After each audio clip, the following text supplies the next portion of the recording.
그러나 내가 그들을 세워 성전을 지키게 하고 성전의 모든 수종드는 일과 그 가운데에서 행하는 모든 일을 맡기리라.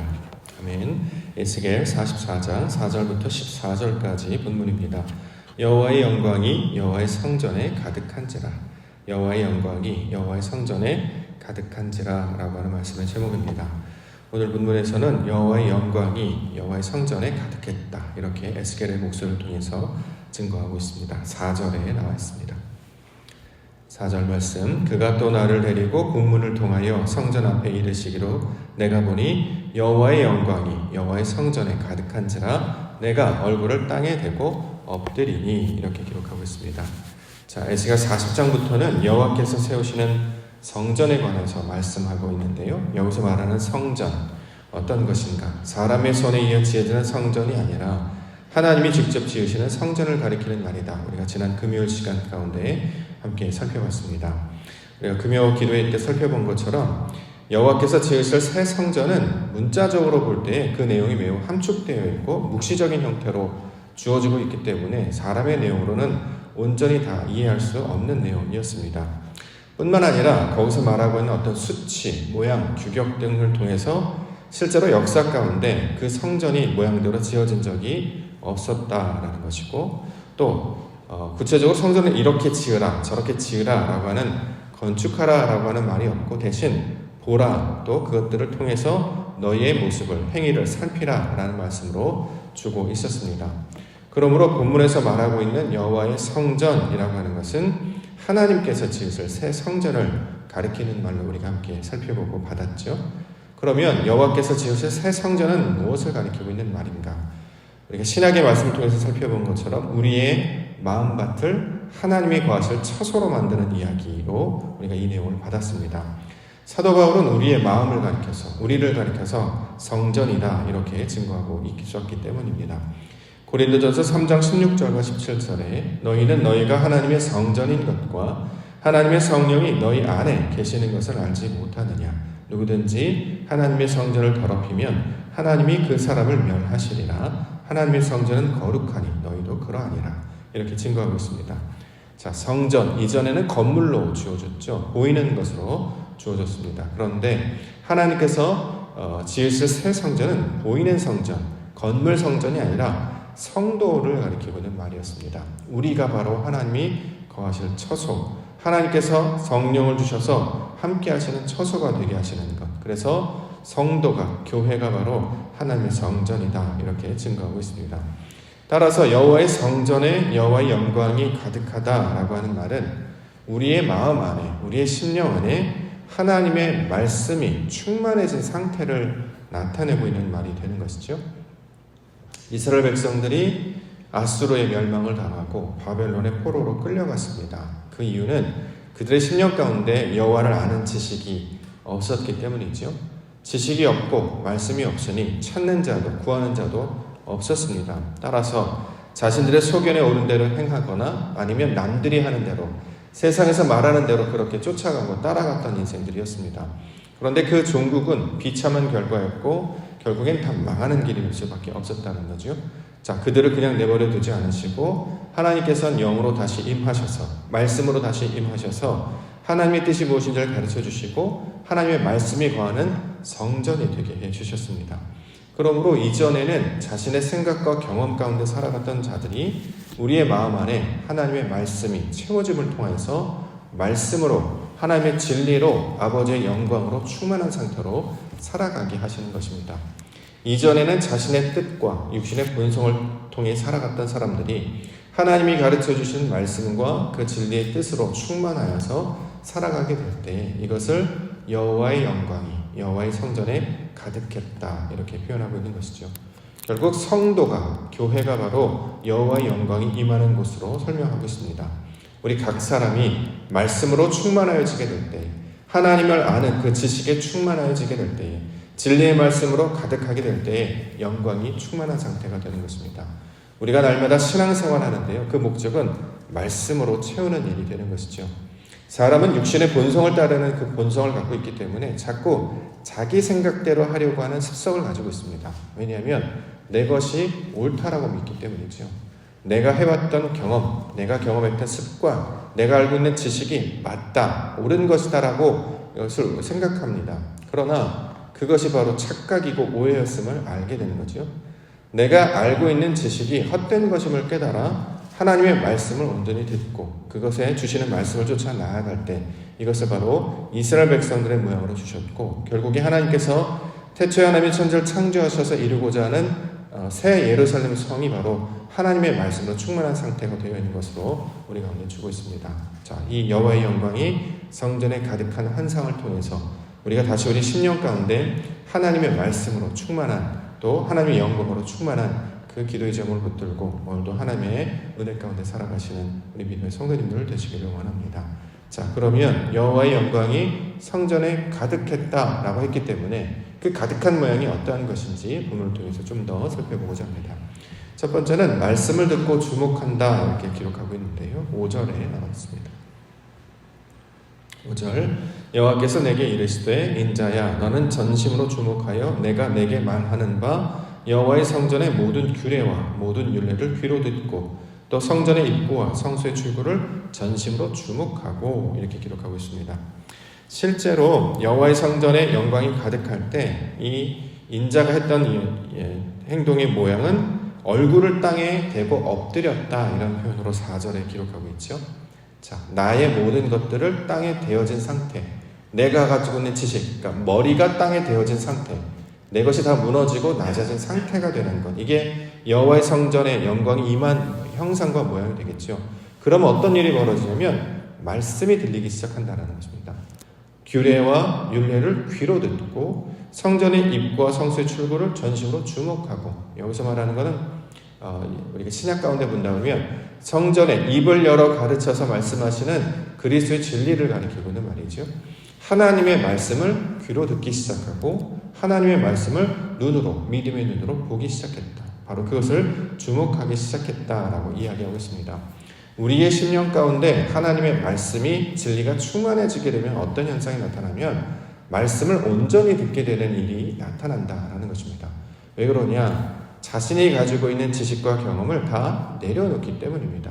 내가 쌓아왔던 어떤 성전, 내가 쌓아왔던 어떤 탑을 무너뜨려야 새롭게 하나님이 세우실 그 진리의 내용으로 우리를 만드실 텐데, 내 것들을 부서뜨려야, 내가 가지고 있는 지식과 경험을 완전히 무너뜨려야 그제서 비로소 하나님의 음성이 들리기 시작한다라는 것입니다. 신앙이 바로 이러한 것이죠. 신앙은 내가 가지고 있는 것들을 성전에 가지고 나와서 확인받는 게 아닙니다.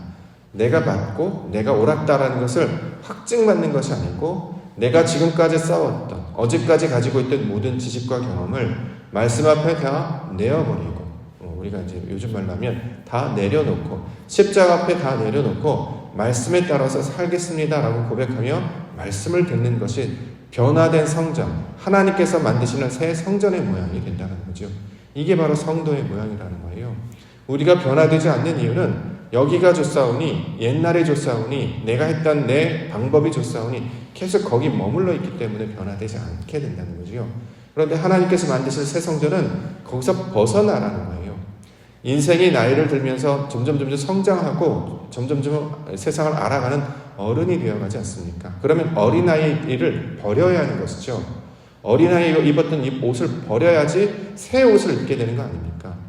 새 포도주는 새 부대에 담아야 되는 것과 마찬가지로 우리가 가지고 있던 지식과 경험, 육신이 가지고 있던 지식과 경험을 벗어버리고 하나님의 말씀을 듣고 따르는 길로 나아가는 것, 이것을 성전에서 말씀을 듣고 주목하는 일로 우리 가운데 가르쳐주고 있습니다. 그렇기 때문에 우리가 믿음의 신앙 가운데 지식들이 조금씩 늘어나게 됩니다. 우리가 용어를 가리키거나 언어를 가리키거나 개념을 가리키거나, 그래서 신앙은 학교와도 똑같죠. 학교에서 선생님이 지식을 가르치면 우리가 그것을 지식을 정보로 받아들여서 배우고 익히는 것처럼 신앙의 과정도 하나님의 뜻을 말씀으로 하나씩 차곡차곡씩 배우게 됩니다. 원래 우리가 알고 있었던 언어적 개념, 내가 알고 있었던 개념이 이런 건데 하나님이 말씀하신 뜻이 바로 이런 것이었구나, 이렇게 바꾸어서 듣게 되지 않겠습니까? 자, 이렇게 된 것들로 내 것들을 채워갈 때, 자, 이것을 말씀을 듣고 이것들 주목한다, 이렇게 되고 있습니다. 그래서 이전에는 자신의 소견과 자신의 뜻으로 늘 살아갔던 자들이 우리가 날마다 새벽에 나오고 말씀 앞에 우리의 몸과 마음을 드리는 것은 주께서 주시는 말씀으로 나를 이끄시고 그 마음으로 나를 새롭게 해주시옵소서 이렇게 다짐하며 고백하며 나아가는 신앙의 태도가 되는 것이죠. 그래서 신앙의 태도가 바뀌게 됩니다. 유대인은 다 이루었다라고 생각을 하는 것이고 기독교인은 물론 하나님께서 이루었으나 더 발전해 나아가야 된다. 구원받았으나 구원이 필요하다. 이미와 아직 사이에 있는 계속 성장하며 발전한 상태로 있게 된다는 거죠. 그래서 계속 끊임없이 날마다 우리를 새롭게 함으로 말씀 가운데 변화시키는 내용으로 가는 것. 그래서 말씀을 듣고 주목하는 자가 되는 것입니다.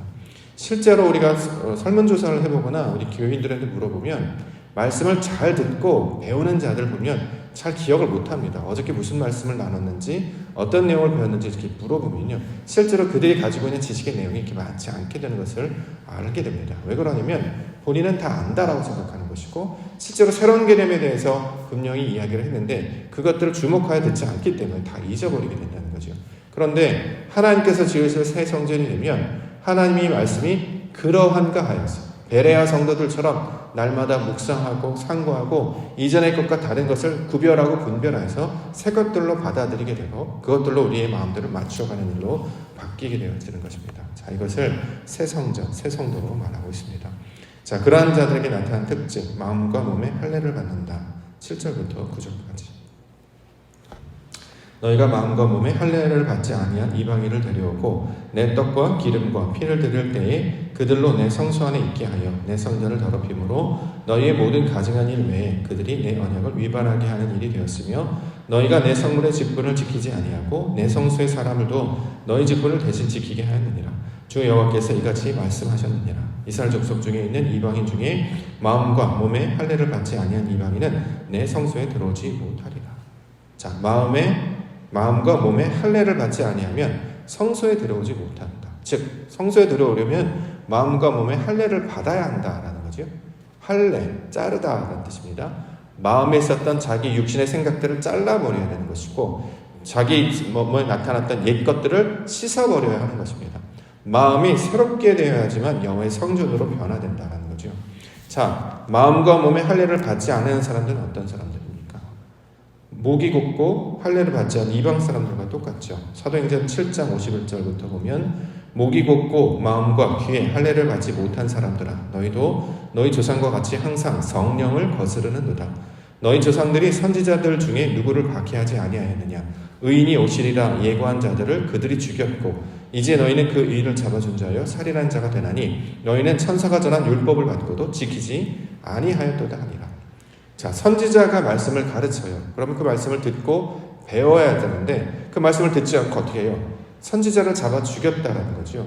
선지자가 전한 말씀을 받아들이지 않을 뿐만 아니라 그 선지자를 잡고 내쫓아버렸다라는 것입니다. 그러면 그것은 목이 곧고 마음과 귀에 할례를 받지 못한 자들과 똑같다라는 거죠. 우리가 신앙생활할 때 다른 사람 이야기를 잘 듣지 않습니다. 그렇지 않습니까? 이게 인간의 본성이죠. 인간의 본성은 다른 사람의 이야기를 듣지 않습니다. 그런데 유일하게 듣는 것은 하나님의 말씀으로 우리가 믿음으로 여기며 그걸 받으려고 하기 때문에 그것을 내가 취하게 된다는 거죠. 이렇게 하나님의 말씀으로 우리가 받으려는 그 자를 가리켜서 메신저라고 부르는데 그 메신저는 특별한 사람이 아니라 하나님께서 질서와 규칙 가운데 세워진 하나님의 의도 가운데 기름 부어 세워진 자를 통해서 말씀하는 진리의 메시지를 가리키고 있는 말입니다. 따라서 이 말씀을 하나님의 뜻으로 받게 되면 우리 가운데 주시는 우리 교훈이 있게 된다는 거죠. 우리가 그 말씀을 약속의 말씀으로 갖게 되면 성령의 역사가 나서 이게 바로 이 뜻이었구나 라는 것을 어느 순간 하나님께서 알게 해주신다는 거예요. 그러면 가장 중요한 것은 메신저가 전하는 그 말씀을 그대로 받아서 갖고 있으면 왜 이런 말씀을 주었을까? 이것을 다소화가 되지 아니라도 날마다 그 되새김질하는 그 가축들처럼 또 되새기고 완전히 소화되지 않으면 계속 이걸 묵상하고 있으면 어느 순간 이것이 하나님의 뜻을 깨닫는 방법으로 사용하시기 때문에 이 말씀 때문에 바로 이 내용을 주셨구나라는 것을 알게 된다는 거죠. 그런데 대부분의 사람들은 말씀을 듣고 받고 가지려고 하지 않고 아예 말씀을 거부해버립니다. 그런 일은 있을 수 없다. 저런 말은 틀렸다. 그런 것들은 부당하다. 이래서 처음부터 듣지 않게 된다는 거죠. 그러면 발전하지 못합니다. 전혀 생각에 도전이 마음에 부딪혀본 경험이 없기 때문에 새로워지지 않게 된다는 거죠. 자, 이러한 자들은 성소에 들어올 수 없다라고 이야기합니다. 신앙한다는 것은 새 것을 받아들이는 태도를 가지는 것과 똑같습니다. 우리가 이제 보통 보수주의 신앙이기 때문에 이 보수주의 신앙이라고 하는 것은 말씀이 중심이 된다는 뜻이지 새 것을 배격한다는 뜻이 아닙니다. 하나님께서 선지자들을 누구를 통해서 말씀하실 줄 모르는 거예요. 그래서 이 말을 듣게 하시는 것은 아버지 뜻이 있는 것이구나 라고 우리가 이것을 해석하고 받아들이는 거죠. 그러면 나와 다른 생각을 가지고 있을 때 하나님이 주신 권위를 통해서 말씀이 들렸다면 권면이나 가르침을 우리가 믿음으로 받게 되면 이것이 우리에게 영의 양식, 유익이 된다는 거죠. 그러면 좀 더 우리 생각이 확장되고 하나님의 뜻을 아는 것에 자라게 되기 때문입니다. 자, 이러한 일들이 우리 교회와 성도님들 상황 가운데 나타나기를 원합니다. 그 결과로서 성전을 지키게 하신다 말씀하고 있습니다. 10절과 11절. 이스라엘 족속이 그릇 행하여 나를 떠날 때에 레위 사람도 그릇 행하여 그 우상을 따라 나를 멀리 떠났으니 그 죄악을 감당하리라. 그러나 그들이 내 성소에서 수종들어 성전문을 맡을 것이며 성전에서 수종들어 백성의 번제의 희생물과 다른 희생물을 잡아 백성 앞에 서서 수종들게 되리라. 자, 레위 지파가 우상 섬기는 것 때문에 타락한 이야기를 하고 있는데요. 레위 지파, 하나님께 구별된 자라는 뜻이고 실제로는 연합한 자의 모습이었죠. 이들조차도 범죄하게 되면 우상을 섬기게 되면 죄악을 담당하게 될 것이다 라고 이야기합니다. 예외가 없다라는 거죠. 하나님께서 구별된 자도 얼마든지 넘어질 수 있습니다. 그러나 중요한 것은 그러한 자들도 하나님께서 다시 다른 희생들로 다른 번제물로 희생물을 잡아 결국에는 성소에 다시 돌이켜서 수종들게 할 것이다 라고 하는 것이 하나님의 계획이라는 거예요. 이스라엘 백성들이 무너질 것을 아셨습니다. 유대인 백성들이 떠나갈 것도 아셨습니다. 그러나 그 자들을 돌이키게 하시는 것이 하나님의 구원의 사역이었다는 거죠. 우리의 마음이 육신을 향하고 세상을 향하고 옛날로 계속 본성대로 행하게 될 것입니다. 그러나 하나님의 계획은 새 성전을 만드시는 거예요. 우리의 마음이 자꾸 옛날로 돌아가려고 하는 것, 육신으로 돌아가려고 하는 것, 나의 생각으로 자꾸 돌아가려고 하는 것들을 극복하게 하셔서 하나님의 뜻으로 바꿔내실 일을 말씀하고 있는 것이 여호와의 성전, 그곳에 영광이 가득할 것이다 약속을 주고 있는 것입니다. 유대인들도 죄악 가운데, 또 이스라엘 가운데도 범죄인들 가운데, 우리 성도들도 넘어질 가운데 있지만 하나님의 역사하심과 일하심은 마침내 온전케 역사하시는 그 완전하신 목적이 우리를 새롭게 바꾸시는 것이 최종 목적이 되는 것임을 이야기하고 있습니다. 따라서 비록 오늘 조금밖에 더디게 나가지 못할지라도 아니면 어저께 우리가 넘어지고 실패했을지라도 하나님의 신실하심과 역사하심은 결코 끝나지 않게 된다는 거죠. 우리가 무너지고 우리가 죄악 가운데 있을 때 돌이키시는 분은 바로 하나님이십니다. 자, 여기서 성전을 만드시는 분이 우리가 아니고 그분께서 우리를 만들어내시겠다라고 하는 거예요. 그 약속의 말씀을 주고 있기 때문에 우리는 우리를 바라보지 말고 하나님을 바라보고 죄악을 묵상하지 말고 하나님의 그 역사하실 그 새로운 성전, 우리를 온전케 변화시킬 그것들을 기대하며 나아가도록 우리 가운데 기쁨의 소식을 주고 있는 것입니다. 우리의 마음 가운데 여전히 죄악과 우상과 나의 욕심과 나의 생각들이 있습니다. 그러나 하나님이 선포하시는 말씀은 이러한 자들을 거룩한 자들로 바꾸어 주셔서 마침내 여호와의 영광이 충만한 자로 만드시겠다 약속하고 있습니다. 그 성전을 이루시기 위하여 이 땅 가운데 말씀을 보내시고 성령을 보내시고 완성하신 일을 우리 성경을 통해서 가르쳐주고 있습니다. 이것을 우리로 보게 하셔서 소망하게 하시는 것이죠. 그러므로 성도들은 이 하나님이 역사하실 이 일을 기대하는 자들이 되는 것입니다. 오늘도 하나님의 역사 가운데 아버지 펼치실 세상 가운데 이 성전을 이루시기 위하여 우리 하나님은 쉬지 않으시고 주무시지도 졸지도 않으실 줄 믿습니다.